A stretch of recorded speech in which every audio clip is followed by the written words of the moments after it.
Hey YouTube family, so I am back. I know it took me forever, but I'm finally back with my 7-year lock update Q&A video. The first question comes from Coco Love Locs. Hey Coco, we chatted up on Instagram. How you doing? How do you handle weak spots? Have I had weak spots on my locks? Yes, I did. Earlier on, when I first started my locking journey, yes I did, because it was my fault. And I made a video about it. It's called Dumb Things I Did With My Locks. Yes, I did. Where early on in my locking journey, when I had a lot of frizz on my actual locks, I thought the genius idea was to snip the frizz, you know, snip around the lock. Dumb idea. Don't do it. You're gonna mess up your hair. Just don't do it. So by doing that, it did thin the locks, a few locks that I snipped the frizz off of, so it did thin it out. What did I do was eventually when I combined my locks, it actually puffed up back again, it thickened out, but that is the only time I can remember having thinning locks. I have a few questions from Michelle with 1L. Cool name. What styles do you recommend for starter locks? Starter locks, I love, and I still to this day obviously love curly styles. I love any kind of curls. I love curly styles. The curling your hair a lot is gorgeous, especially in short hair, because it can stick up and look really wild and crazy, but it's really actually quite cute. What else? The mohawk look, yes, because if you do like two strand, you can do, what is that thing called? What is something called again? It's something that goes side to side and you twist it up upon your root. Flat twist. If you could do some cute flat twists to, you know, on both sides and then bring it to the middle, with shorter hair, the mohawk sticks up so it looks even more mohawkish, like really more on the mohawk trend. Longer hair, the mohawk, you know, lays down and folds down, it's like a ponytail. But when you do the mohawk with shorter hair and it sticks up, that is really cute because it stands up and looks like, you know, just stands up, so that's really cool. Depending on how short your lock is, there's like a style that's like a pompadour. I've done it a few times. Like some people call it the Janelle Monáe style. The pompadour is where you basket weave your hair all the way to the top, and when you get here, you can either leave it out or you can flip it, or you can do so many things with the front part of it. I will try to link pictures if I have of myself doing it, but that style as well is really cute for shorter locks because you don't have the heaviness of too much hair in the front. Like if I did that style now, it's so much hair in the front that it tends to be too big and too heavy. So with shorter locks, it comes out much cuter in my opinion. How do you avoid traction alopecia? Traction alopecia, let's discuss that because I never really discussed it on my channel. I would say you can try your best by not doing tight styles, you know, over twisting your hair, over interlocking your hair, over manipulating your hair. If you do style your hair, styling your hair while your hair is dry. Style my hair, I always spritz my hair with rose water or some kind of something just to make my hair more pliable. Things like that. Do not wear your hair in a consistent style for a long period of time, like buns or updos. So things like that. Now, to be honest, I do have a slight case of traction alopecia, but trust me, you guys, it is not from styling my hair, because if you guys watch my history or watch my previous videos, I'm not a styling person. I rarely do it. I just leave my hair down most of the time. I did it in this updo because I wanted to change it up for the videos because my hair is always down. Just to change it up a little bit for you guys, I decided to, you know, put it up in this side pony situation kind of thing. But I can show you my small case. It is right on the left side of my hair is fine, but on the right side, as you can see, it's not that bad, but some of my hair did thin out there, and that was because I decided I wanted to be a mommy. Pregnant with my son, I didn't do much to my hair, but afterwards it was just like that side was just never the same. It just started to thin little by little, very slowly. I do have a slight case. It doesn't bother me much, to be honest. You guys never really notice it in the videos. Even when I pull my hair back, people don't really notice it, but it is there. It is quite slight. But I decided, all of a sudden I decided, you know, I saw this product on Instagram. Instagram social media marketing always gets me. But I saw this product on Instagram. I've ordered it. I'm going to try it. And of course, I'm going to do a before and after video for you guys. And if it works, then hey, you know, why not? If it works, it works. If it doesn't, I'm not going to lose sleep over it. But stay tuned for that trial and error review video on this product that I'm going to get from Instagram that's supposed to magically grow back your edges. We'll see if it works. Would you ever get rid of your locks? That is I don't know, that's a good question. I never say never. Right now, in the state of mind that I'm in, probably not. I don't think I will. But to be honest, I will never say never, because you never know what life has for you. Like, you never know the situations. You never know what's going to happen. I just enjoy the journey, enjoy the ride. But right now, no, I don't see myself doing it right now. In your videos, I notice your locks are never straight. That is like so true. I don't keep my hair straight. When you style them, do you sit under the dryer or will they dry on their own overnight? That depends. I do have a dryer that I use occasionally, but sometimes I use the dryer, sometimes I let them dry on their own. It depends on the situation. Let's talk about that. Let me explain. In the summertime, I rarely ever use a dryer. I just let it dry on its own. And when I mean I let my hair dry on its own, I never wash my hair in the midday or in the afternoon. I always wash my hair at least before 9 o'clock, maybe a little bit after 9, but before 9 o'clock when I wash my hair, which is on Sundays. So my hair, I get up early, sometimes 6 o'clock, 7 o'clock, and I wash my hair, do what I need to do so I can have the entire day to dry and overnight to dry.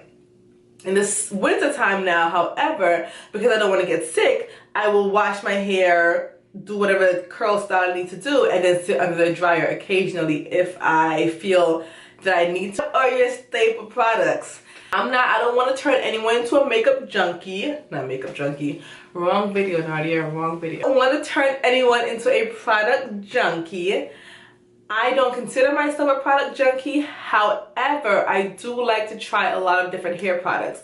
And when I say a lot, it's not a lot, but I tend to try different hair products, but not at the same time. For example, I sometimes don't use the same shampoo over and over. Like when I buy a shampoo, I will use it, I'll love it, I'll enjoy the experience.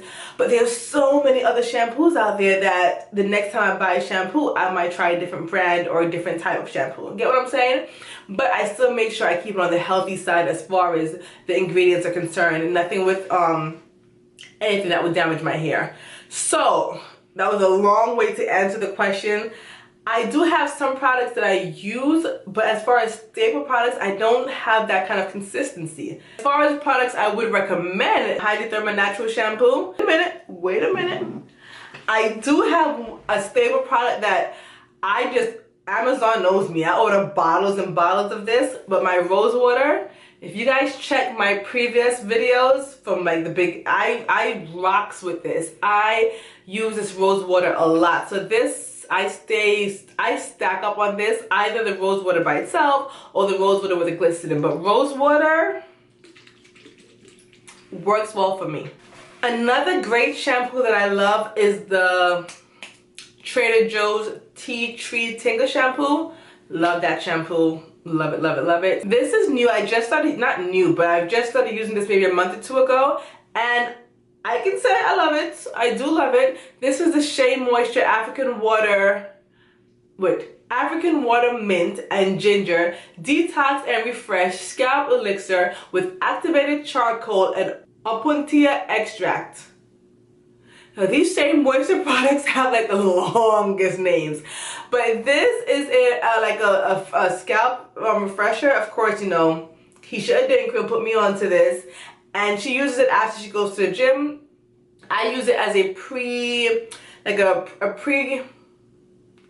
basically to prepare my hair before I wash it. So I put this in my hair, my scalp, rub it in for at least for an hour or so before I wash my hair, and I just love it. It just really tingles. It soothes my scalp. It is a great, like if you in between washes, this right here is great as well. And as far as oils are concerned, I switch it up every now and then. I use coconut oil sometimes. I use castor oil on my edges sometimes. What is the other one? Avocado oil. My hair loves avocado oil as well. I just switch it up. Depending on what I have in my house, I don't use the same thing consistently over and over. So, hope that helps answer your question. Alright, so back on Instagram, Jess Claudia asks, hi Jess Claudia, let me go to your Instagram page and be nosy like a straight stalker. Jess Claudia wants to know, how do you work this phone? No, that's not what she wants to know. How do I work the phone? Have you ever thought of getting an undercut? Yes. Yes, I did many times. But I'm a very indecisive person. For things that are like permanent or semi-permanent, like it'll take me forever to decide. I have been deciding on getting a tattoo now for like the past 10 years. And I still haven't gotten a tattoo yet. Like not one. For the past 10 years, you guys.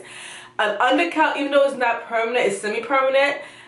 I think it is so gorgeous. Like Miss Island Spice had it and I was like, yes, it's so pretty. So many people got it and I love the designs. It's just the beauty of it. Just put your hair in a bun and it's like, woo, from the back it just shows just like a real, really pretty. It's just really nice. And I want one. However, what's gonna happen when I don't want that anymore? Like, do you understand how many locks is on one side or even how many locks in the back? And I have to sit there and reattach each one? And then me and my little OCD self, if a lock came from here, right, and we're reattaching it, that same lock has to go back here. You can't put this lock now over here because to me, in my head, it's not going to be right. Like that lock doesn't belong there. It's not, it might not look any different, but in my head, I'm like, it doesn't belong there. Like, I'm gonna have to do like some kind of nervous system where I have to like, you know, take pictures and label them to know where they actually came from. So I would love to do it, but knowing me and my indecisive self and my OCD, I probably never will.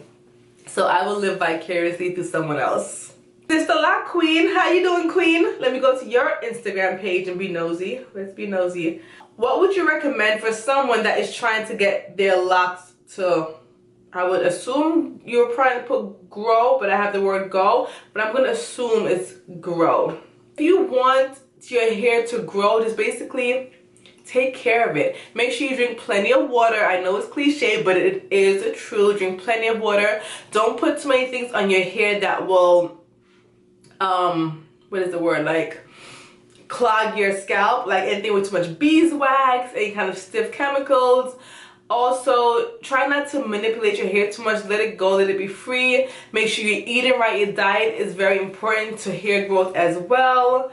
What else? All the different cliche things. I don't have a specific product that I can recommend because I did not do anything like that. I can't say use this product and your hair is definitely going to grow. Just make sure you take care of your hair. Enjoy the process. Eat healthy, drink plenty of water. All the cliche stuff that everyone else says, do that. Sorry I couldn't answer your question better, but that's that. Let's go all the way down to the first one. And the first one is from Salima. Hey Salima. She's the owner of Hydrothermal Naturals, you guys. The same shampoo that I showed you guys. Her products are awesome sauce. So let's see. And she also has a YouTube channel. And she's also on her lock journey as well. So let's see what Salima had to say from Hydrothermal Naturals. What made you want to combine your sister locks? A few different reasons. The first thing was because I think it was a hormonal thing, and I think it was hormonal because I was pregnant with my son, and when I went for a retightening, I was like, maybe like, how many months? Maybe like 6-7 months or so pregnant, and I went for a retightening, and it was so uncomfortable, but the lady was nice. It was just, I was just irritated about everything and the time it took to retighten my hair. So that made me want to combine it. The cost, my hair was very expensive to retighten. I never spent less than $300 to retighten my hair. Let's just be honest. Okay? And then over time I just grew and I just knew that it wasn't for me. Before the comments come through, I love Sister Locks. I appreciate it. I love seeing it on other people. I have no shade against it. It's just that it's not for me anymore. It wasn't for me. So that was that. Did your family support your journey in the beginning?